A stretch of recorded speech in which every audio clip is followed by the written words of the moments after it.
একটা চোট সিলেটি রকেটকে ছিটকে দিয়েছে অনেক দূর। প্রায় বছর হতে চলল, এখনও হাঁটুর লিগামেন্ট ফেরেনি, বোলিং করার মতো অবস্থায়। তাই তো এবাদত আর তার ভক্তদের আক্ষেপ ও অপেক্ষার গল্প বেড়েই চলেছে।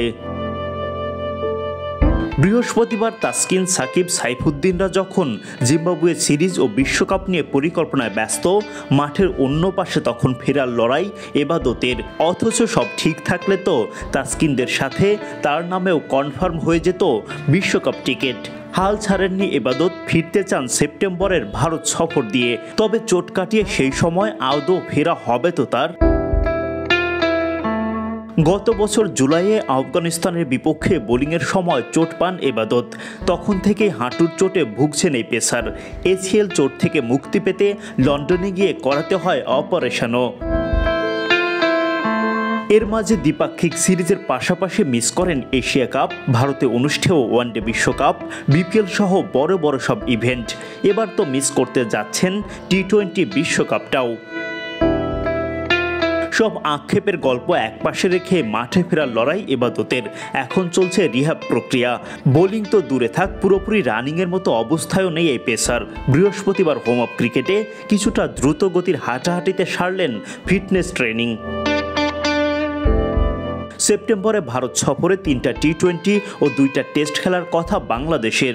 ওই সিরিজ দিয়ে আবারও মাঠে ফিরতে চান এই পেসার। ফিটনেস ট্রেনিংয়ের ফাঁকে চোট নিয়ে কথা বলেন জাতীয় দলের ফিজিও বাইজুদ্দুল ইসলাম খানের সঙ্গে, নিয়েছেন পরামর্শও। সেপ্টেম্বরে ইবাদত ফেরার লক্ষ্য ঠিক করেছেন ঠিকই, তবে বর্তমান অবস্থায় সেটা তার জন্য কঠিনই হয়ে উঠতে পারে। তবে অক্টোবরে এনসিএল আছে। এছাড়া সেই সময় দক্ষিণ আফ্রিকার বিপক্ষে 2 ম্যাচের টেস্ট সিরিজও খেলবে বাংলাদেশ। সব কিছু ঠিক থাকলে তখন ইবাদতের মাঠে ফেরা নিয়ে কোনো সংশয় থাকার কথা না।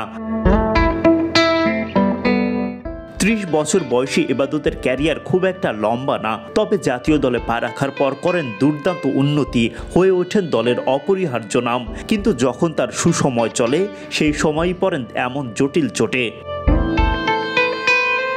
বাংলাদেশের হয়ে এখন পর্যন্ত 20টা টেস্ট খেলেছেন ইবাদত।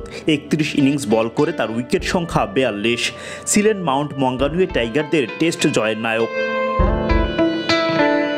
12 ওয়ানডেতে ইবাদতের উইকেট 22টা, টি-20তে 4 ম্যাচের ক্যারিয়ারে উইকেট সংখ্যা 7। এরপর তো লম্বা সময় ধরে আছেন মাঠেরই বাইরে। ইবাদতের এভাবে বাইরে থাকা জাতীয় দলের জন্য বড় ক্ষতি। তাই তো সবারই আশা দ্রুত মাঠে ফিরবেন তিনি।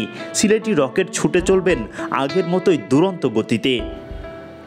Adnan Ahmed, BD cric time.